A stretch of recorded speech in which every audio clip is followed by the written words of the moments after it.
Hey, good morning. This is Joe from Citrus County Porch Life, bringing you the daily word for men for March 15th, 2025. And the word for today is attentive. The Berean Jews were more of a noble character than those in Thessalonica, for they received the message with great eagerness and examined the scriptures every day to see if what Paul said was true. And this is the commentary.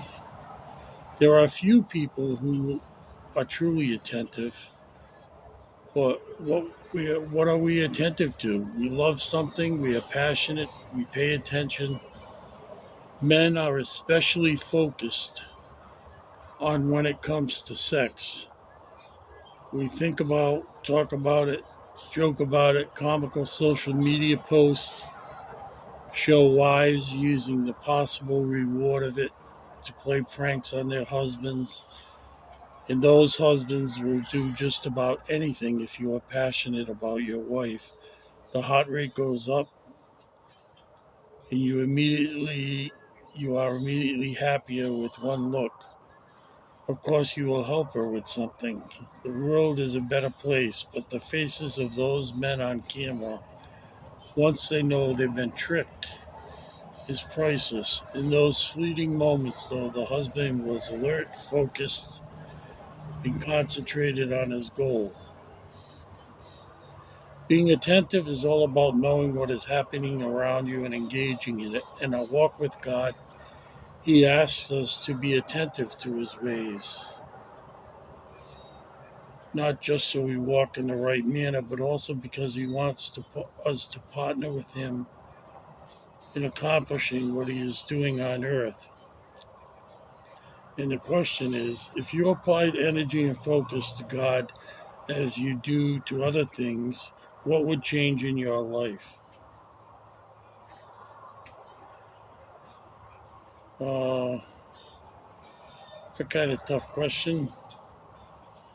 Uh,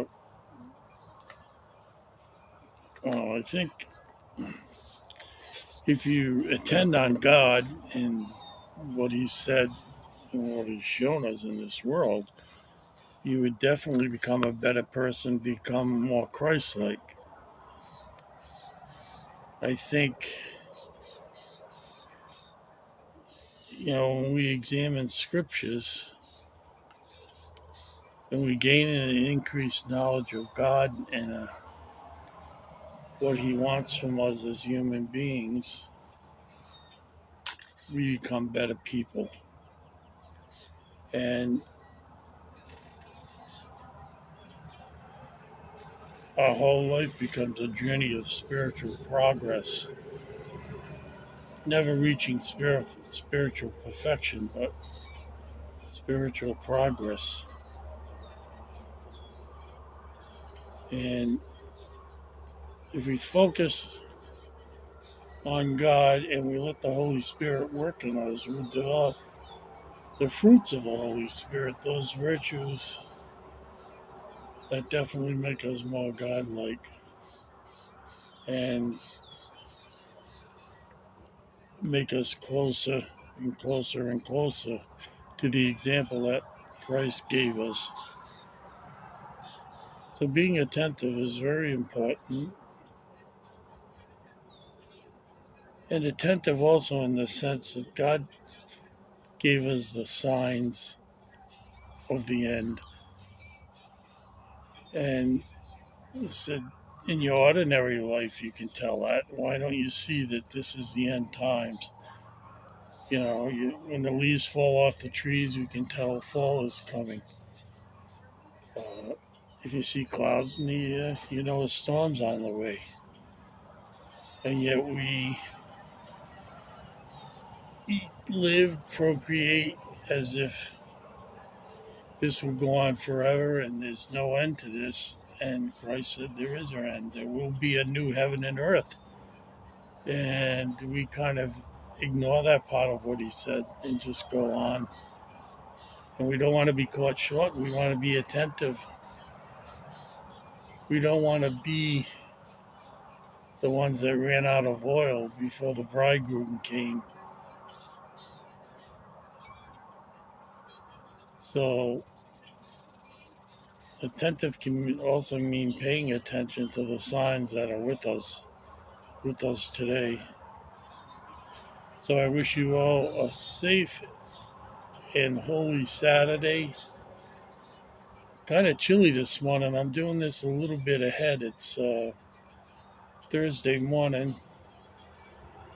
My GED math student had uh, asked me if he could switch to Thursday, but he's got a very bad cold, very, very bad. And I told him, take all the time you need because I certainly don't need to get one. I ended up in the hospital before with one, and I don't smoke, I don't drink, but you can't, you get a certain age, your immune system starts to go down. So I told them, take all the time you need. You're not losing any points or anything. We'll get back together and we're going to work on it. And I'd rather have you healthy and I'd rather stay healthy myself. So, and this coming Monday, the roof comes. They've already called, confirmed it, and said the contractor will be here. So I'm happy about that. It'll take 2 days. Probably, this is a small house. I have like a 940-foot square house. I doubled the size of my shed out and back. It was 8 by 8, and now it's 16 by 8. So it's I don't include that in the square footage they did when I bought the place. So, and my cat's out here with me. Yep. Now he's going in. A little too cold out here for him. He's a Florida cat. So God bless. See you tomorrow.